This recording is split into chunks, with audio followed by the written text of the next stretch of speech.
2019年，美国又干出了一件奇葩事，给全世界看了笑话。当时正担任美国总统的特朗普放出豪言壮语，声称要为美国的星条旗上再添一颗星。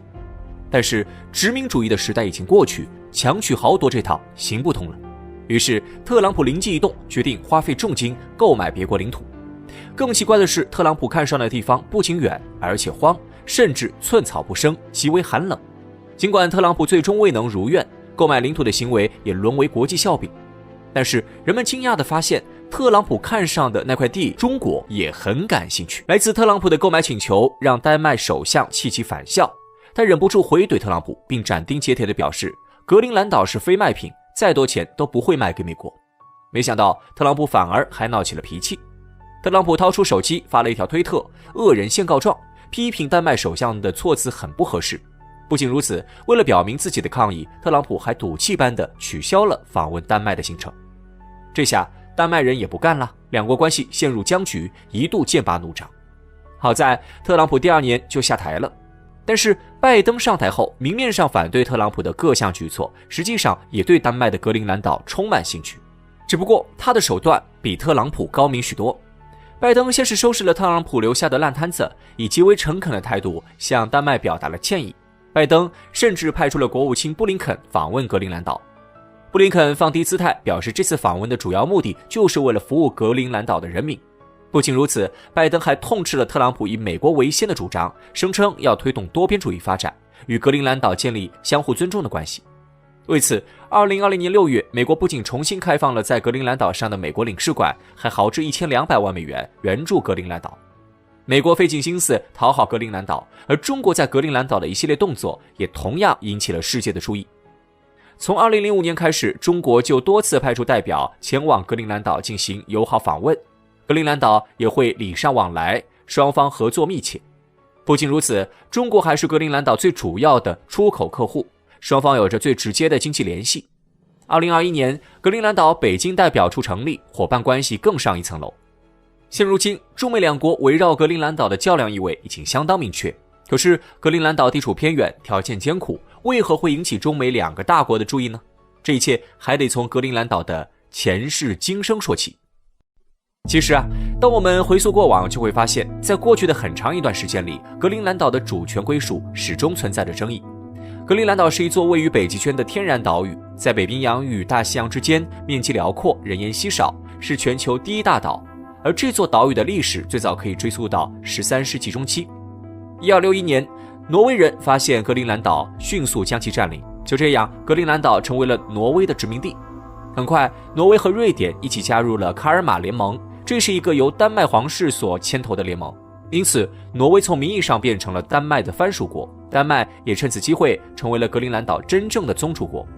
随后历经多次战争，领土几经更迭，但丹麦始终牢牢掌控着格陵兰岛。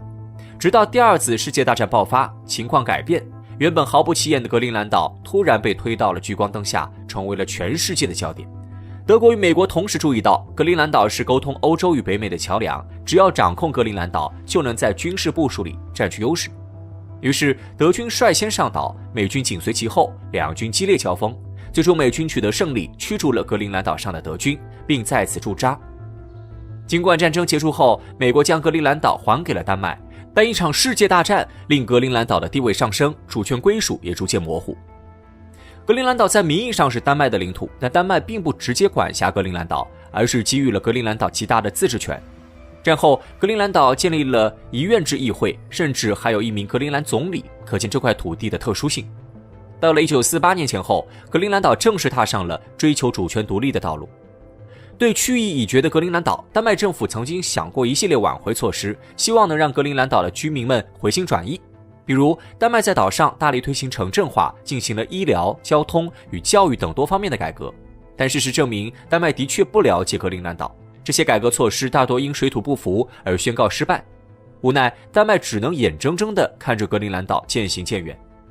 1978年，格陵兰岛丹麦议会解散，1年后首府改名，新名字来源于格陵兰语。几年后，经过全民公投，格陵兰岛正式脱离欧洲共同市场，这意味着在经济领域，格陵兰岛实现了独立，逐渐摆脱了对丹麦的依赖。与此同时，格陵兰岛条约正式生效。1985年，岛内自治工作正式启动。在这一年夏天，格陵兰岛拥有了自己的岛旗。进入新世纪后，格陵兰岛的自治地位获得了国际社会的认可，丹麦语也不再是格陵兰岛的官方语言。现如今，格陵兰岛的主权归属问题正处于极为微妙时期。一方面，格陵兰岛从名义上仍属于丹麦，与丹麦有着斩不断的牵扯。比如，格陵兰岛的财政预算受丹麦补贴，每年的补贴额度高达几十亿丹麦克朗。另一方面，格陵兰岛的确十分自由，不受丹麦管束，是非典型性领土。正因如此，世界各国才会对格陵兰岛格外关注。格陵兰岛之所以如此受欢迎，归根结底是因为有价值。格陵兰岛像是一块未经发掘的宝地，蕴含着无限惊喜。格陵兰岛的主要价值体现在3个方面：政治、经济与军事。近年来，北极成为了国际政治博弈的新战场。北极看似远离城市，实际上指引着人类未来的发展方向。随着工业的不断进步，环境问题的重要性日益凸显，未来这一趋势将持续加剧。环境议题或将成为国际政治博弈里的重要切入点。在环境议题上掌握话语权，便意味着国家的政治力量增强。目前，全球变暖是最受关注的环境议题之一，而格陵兰岛正是全球变暖的主要受害者。不仅如此，环境议题向外延伸，就会变为纷繁复杂的法律纠纷，充满不确定性。在这种情况下，大国自然都希望能得到格陵兰岛的青睐，好在政治舞台上助自己一臂之力。除了政治领域，格陵兰岛还蕴含着极为巨大的经济利益。举个最直观的例子，在格陵兰岛的东北储藏着一大批石油资源，这些石油资源的储量超乎想象，差不多有310亿桶。要知道，这相当于是北海地区总储量的80多倍，价值不可估量。在现代工业文明里，石油的重要性不言而喻，中东就是最好的例子。过去，格陵兰岛冰层坚硬，开采难度极大。现如今，北极地区的部分冰层正在融化，令大规模开采成为可能。除了有石油之外，格陵兰岛还有稀土，中国就与格陵兰岛达成了稀土合作协议，未来将共同开发。格陵兰岛的经济效益不仅体现在资源上，也与运输路线息息相关。从地理位置来看，格陵兰岛在北极占据着得天独厚的优势，是北极航道计划的重要参与者。北极航道计划成型后，货物不必再千里迢迢地取到大西洋，只需要走直线便能顺利抵达目的地。目前最主要的北极航道主要有3条航线：东北航道从北欧到俄罗斯，西北航道从美国到北欧。巧的是，这2条航道的交汇点就是格陵兰岛。不仅如此，第3条极点航道更是从白令海峡出发，直抵终点格陵兰岛。如果说北极圈是一个巨大的十字路口，那格陵兰岛就是这个十字路口的核心。尽管目前这个十字路口仍未投入使用，但在可以预见的未来里，北极航道势必成为世界经济新的增长点。此外，在中国的冰上丝绸之路计划里也有格陵兰岛的身影。而在军事上，格陵兰岛的能量更是不容忽略。2战已经证明了格陵兰岛的战略价值，随着军事科技的进步，这种价值还在稳步提升。据悉，只要在格陵兰岛部署雷达，那么就可以轻松追踪到整个北冰洋地区的军事动态，就连俄罗斯北岸也无法逃脱格陵兰岛的军事监控。由于格陵兰岛特殊的地理位置，这里还有可能成为美国与俄罗斯军事对抗的前沿地区，中国的国家安全势必也将受到影响。现如今，美国便极力在格陵兰岛建立雷达与卫星追踪系统，不仅可以监控，而且能够防御。一旦爆发战争，格陵兰岛就会成为各国空军交战的咽喉要塞。正是因为格陵兰岛的诸多价值，才引起了国际社会的关注。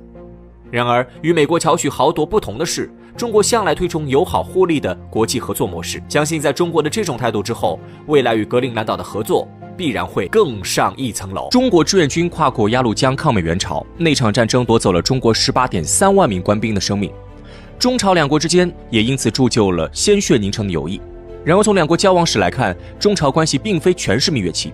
1956年，金日成在朝鲜内部掀起的那场大清洗，就因为祸及中苏两国，让火热的中苏朝铁三角关系迅速冷却。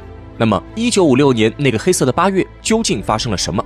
身为当事国的中苏又为何对此袖手旁观？1956年6月1号，金日成率领朝鲜劳动党代表团开始了一段长达1个半月的欧洲国事访问。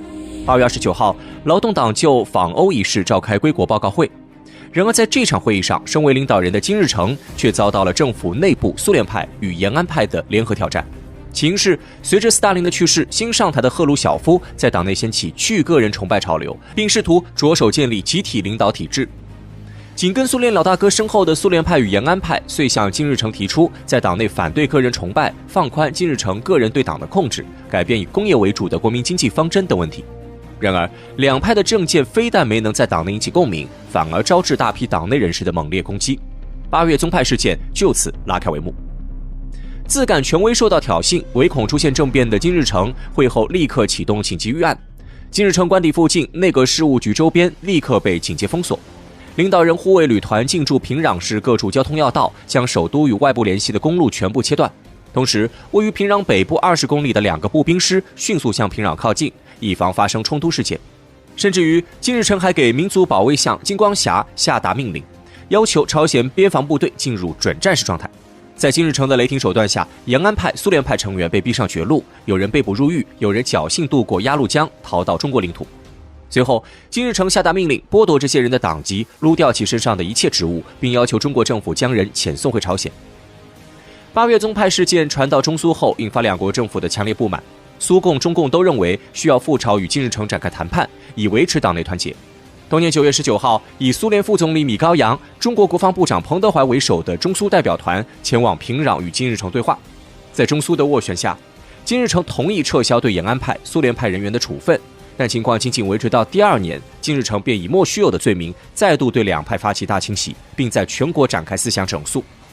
短短1个月内，2000多名两派人员遭到整肃，有人入狱，有人被遣返回中苏两国，也有人流亡海外。而这一次，面对金日成的2次肃清行动，中苏两国却选择了袖手旁观，没有再介入其中，这究竟是为何？实际上，并不是中苏两国不想过问这事儿，而是如果再继续介入下去，极有可能激起朝鲜人民的仇视心理，让三国关系愈发雪上加霜。因为在朝鲜境内普遍存在根深蒂固的民族主义情绪、反大国主义倾向。当时绝大部分朝鲜民众心目中还存在对日本军国主义曾强权统治朝鲜的恐怖记忆，持续长达35年的军国主义枷锁仍然是萦绕在朝鲜民众心头的一团乌云。因此，这一时期的朝鲜人都普遍怀有浓厚的民族主义倾向。在这种社会氛围下，金日成1945年回国之后，向来以抗日英雄自居，苏联派和延安派也参与到为了金日成塑造民族印象行凶的过程中。因此，在朝鲜人心目中，金日成就是民族主义利益的代名词。与此相反的是，苏联派和延安派在朝鲜非常不受待见。对大多数朝鲜人民而言，两派人士只不过是从海外回来的，脱离朝鲜民众的，甚至连朝鲜话都不会说的苏联人和中国人。同时，苏联派遣到朝鲜工作的苏联顾问在朝期间的表现也引发了朝鲜民众的反感。更加雪上加霜的是，8月宗派事件中的反金日成集团核心人士，在意识到形势不妙，即将受到金日成攻击后，果断逃到了中国。不仅如此，事发后朝鲜驻苏大使李相朝甚至专门致信苏共和中共告金日成的状，请求两国政府出面介入此事，以反击金日成。这些反金日成派的种种举动，在朝鲜国内大大损毁了两派一开始谈判金日成的名分和大义，掩盖了批驳金日成个人崇拜现象和个人专权的正当性。金日成果断抓住这个契机，将两派塑造成大国主义侵略者形象，从而激起民愤。在这种情况下，倘若中苏仍坚持介入金日成肃清计划，势必引发朝鲜人民的激烈反对，伤害三国感情。并且，即便中苏想要再度介入，金日成个人崇拜与专权集中问题也难以解决，因为他在朝鲜有着扎实的权力基础。在创建朝鲜劳动党、建立朝鲜人民共和国初期，受到苏联支持的金日成威望最高。1945年，苏联派回到朝鲜时，他们都得到了苏共的命令，帮助金日成在国家建设中成为最高领导人，帮助其塑造民族英雄形象。除了苏联派，朝鲜建国初期的延安派也接到了类似的命令。因此，金日成自回到朝鲜、进入朝鲜人民的视野以来，一直是民族英雄、国家领导人的绝对正面形象，也是领导朝鲜走下去的不二人选。朝鲜战争过后，金日成虽说未能实现统一半岛的野心，但却通过8月宗派成功巩固了自己的地位。苏联派、延安派重要领导人被肃清，金日成在朝鲜政坛毫无对手可言。除他之外的任何人在影响力与号召力上都远远无法达到国家领导人的等级。所以，当时苏联派、延安派反对金日成而谋划发动政变，计划以崔昌义取代金日成担任朝鲜最高领导人的计划根本不现实。考虑到这一点，中苏也就没了介入此事的必要。除了以上原因之外，中苏选择袖手旁观还有另一层深意，那就是两国介入此事的本质目的是希望维护朝鲜内部和平，维系三国友谊，帮助金日成摆平麻烦。米高扬出发平壤之前，曾先来到中国与毛主席会面，双方就8月宗派一事进行了交流。毛主席披露了2个重要看法。其一，毛主席认为金日成目前对中苏持敌对情绪，中苏朝三国处于关系紧张局面，因此他交代米高扬和彭老总此次前往朝鲜，金日成可能会以为中苏双方想要联手干预朝鲜内政，所以一上来中苏代表团就要表明立场，我们不是为打你而来，而是要帮助你。只有这样，金日成才能改变态度。米高扬对此深表赞同。其二，毛主席还提出，中苏代表团抵达平壤后，金日成有可能要求中国志愿军驻朝鲜守军撤退。他叮嘱彭老总，如果金日成有这样的要求，中国愿意撤军。从毛主席的发言不难看出，中苏领导人对8月宗派有着相对一致的看法和处理态度。两国领导人都不赞成金日成肃清异己的举动，认为8月宗派事件是不正常的党内活动。尤其是金日成不顾中苏劝阻，直接将劳动党副委员长朴宪勇处死一事，让中苏极为震惊和反感。可尽管如此，毛主席米高扬在这场会谈中也并未商量直接推翻金日成的方案。两国代表团此行的目的是劝说金日成取消对苏联派、延安派人员一撸到底的决议，恢复被撤职人员的职务，最终使得金日成派与反对派达成和解。因此，在代表团出发前，毛主席一再告诫要采取谨慎措施和态度，不能继续激化金日成对两国的恶意。可见，中苏两国本就秉持着友好磋商、帮助朝鲜解决问题的态度前往平壤。然而，在朝鲜国内反大国主义情绪严重，金日成冥顽不灵，且已经将两派人员彻底肃清的情况下，中苏两国这时再介入已经于事无补，只能继续恶化彼此关系。所幸，中苏也就选择了袖手旁观。